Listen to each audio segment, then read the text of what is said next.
Gentleman from New Jersey, Mr. Garrett. Thank you, Mr. Chairman. Thank you, Mr. Secretary. Before I begin, let me say I don't believe that anyone from either side of the aisle believes that everything was done right in the past and we can continue going in that same direction. I believe from both sides of the aisle, everyone agrees that reform is necessary. It's just the nature of that reform to make sure that we do not limit growth, nor do we provide for instability. We want just the opposite. We want economic growth and stability to come out of reform that we do. I think we can agree on that.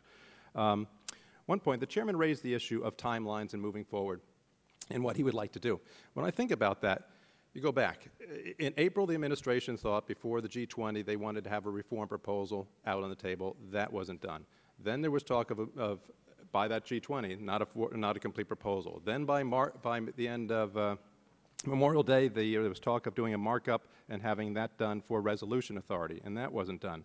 And then there was talk of having dealing with the systemic regulator and getting that through, and that was not done. And then, of course, in July, we were told that we were going to be dealing with the consumer agency, and that was kicked till September, and then that was eventually kicked to September when we came back from break, and of course now that's kicked now to mid-October.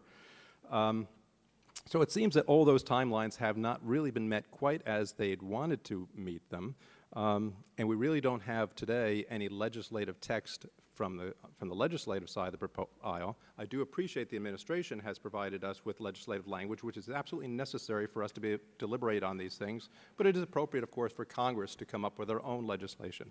Now, in the Senate, of course, we have Senator Dodd, as some would say, throwing a wrench into the works because he has come up now with an idea of a single regulator.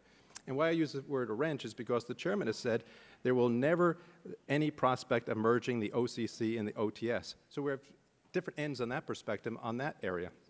So I guess what I'd be curious from hearing from you today is there a need to be able to deal with each of these issues deliberatively, to have time actually to have the legislation before us, and maybe move until 2010 before we actually have the completion of all this legislation?